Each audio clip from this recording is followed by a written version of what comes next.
Hey, welcome to episode 75 of My Prostate is Trying to Kill Me. I'm Mark Graves, just a regular guy fighting prostate cancer. Glad to have you along for the journey. I apologize, right in the middle of a humongous, humongous hot flash. So, whew, let's see, I didn't do a video last night.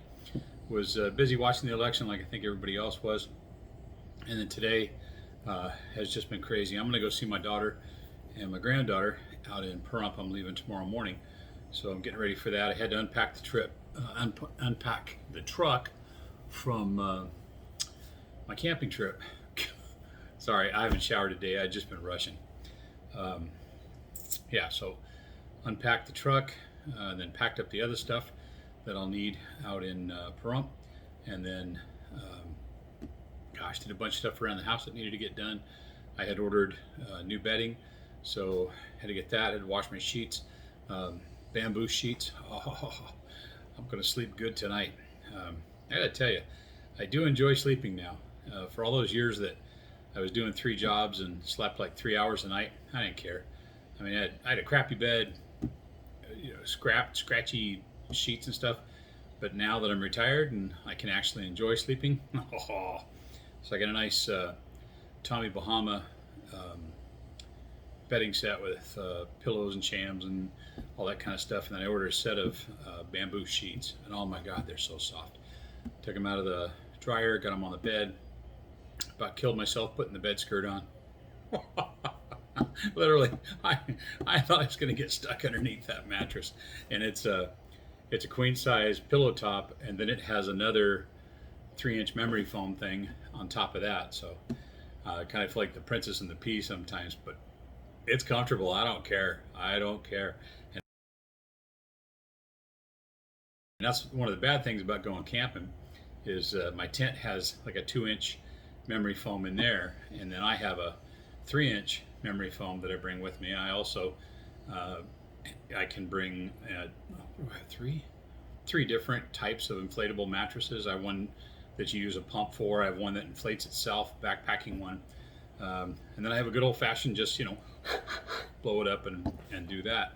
All of which I forgot on this last camping trip, so I slept on the 2-inch memory foam, and that was not fun. But at any rate, so that burst of energy that I woke up with this morning, I went through pretty quick and just kept pumping.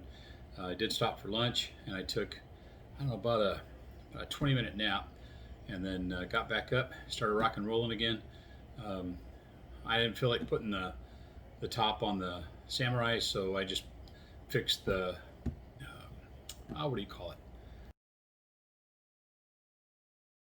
Tarp. I have a tarp over the top of it, and so I just realigned that, new bungees, because I think I heard there's supposed to be some rain this weekend, and I have the bikini top on right now, so it covers the cab, but the back part where the back seat and everything is open. I don't want that to fill up with water, so put the tarp on there, and hopefully that'll take care of that.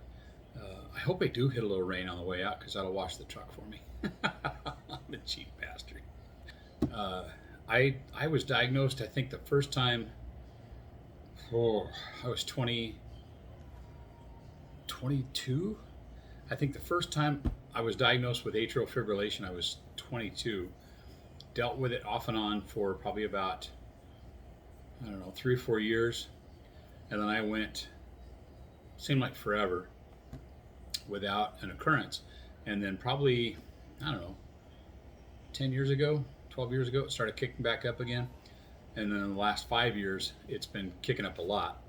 Oh man, I apologize. I am so warm. Some of these hot flashes are over like that, like that, like that. And other ones do like this one does and just keeps on going. Over like the last 5 or 6 years, I'm on medication for it, and I don't know what sets it off. But the last week, really been getting a lot of it. Last night, heavy duty. When I went to bed, it was cranking. It was like, and for those of you who aren't familiar, atrial fibrillation is when your heart runs on electricity, and I have, for some reason, I have a weak spot in my heart on the wall, and a little spark comes out, and it should be traveling inside the heart, and it pops out and then goes across the outside of the heart. And when it does that, then the heart misses a beat. So the electricity tells the heart to beat.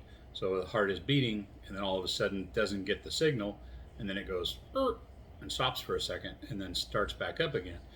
Well, problem being, that's not how it's supposed to work, and because the heart stops for a second, the valve closes, and then the valve opens back up at the wrong speed. That can cause a clot. The clot can travel through, go anywhere else, go to your brain, anything like that. So I've been on medication for it for a while. I take aspirin to thin up my blood. I take flecainide in the morning and the evening to help. There is a surgery that they can do. My dad's had it done twice, and they call it ablation, and it's where they go in and they basically cauterize the wall of your heart on the outside, and they burn it, and they build a little wall. It makes scar tissue. That way when the spark comes out, it tries to skedaddle down the side of your heart, and then it hits the wall and can't, and then it just disappears. But because of the cancer and the treatments that I'm taking, they can't cut me open. They can't do that right now. So that's on the back burner. And I will see my cardiologist in December. So I still got a little bit to go before I see him. The thing about AFib is because your heart doesn't pump a normal rhythm like it should, and it does the double like that, the only way I can describe it to you is it feels, makes your chest feel real tight, and it wears you out. It's ridiculous. You feel like you ran a marathon by the end of the day just because your heart's not beating right. And I'm not in any danger. The blood clot is always an issue, but that's what the blood thinner is supposed to help with. The only thing I have to worry about is if the tightness turns to pain, or if I feel anything, like in my left shoulder, left arm, then that would be an issue. So for right now, I'm just dealing with what I've been dealing with, for years and years and years. It just sucks when you get it a couple days in a row because it really tires you out. But I got a 5-hour drive tomorrow. I'll just turn on the Sirius satellite radio, play. They have a station on there that's great. It's called Prime Country, and it's my favorite kind of country music from the 80s, 90s, and 2000s, and which has absolutely nothing to do with the fact that that's when I was a country DJ on the radio. But I do enjoy that music. I like the old classics too. They have what is it? Well, the highway's not old stuff; it's newer stuff. But they have I'm totally blanking. They have Roadhouse and Willie's Roadhouse and stuff like that. Anyways, sorry, followed the squirrel down the wrong path. But anyways, I will be home Sunday night. Like I said, I'll try to do a couple of videos in between. So thanks for all the prayers, the good thoughts, the juju, the aloha, the shaka, whatever you guys want to send my way. I appreciate it. I could use it right now. It's like, and if it ain't one thing, it's another. Got the good news about the PSA being low, and then my atrial fibrillation said, hey, guess what? Here I come. So have yourselves a great night. And I pretty sure won't have one tomorrow night. Who knows? Anyways, one thing to remember, as of recording this, which is 10 till 5 on Wednesday, the election has not been decided yet. I hope you went out and voted. I really hope you went out and voted. But please do me one thing, and remember that no matter who wins, we're still Americans, and we're still humans, and we're still the people that we loved and cared about, and we're friends with before that. So above everything else, we're humans. So no matter who wins, love everybody. Okay, it's not that tough. All right, some people it's a little harder than others, but you know what I mean. All right, I'll see you guys soon.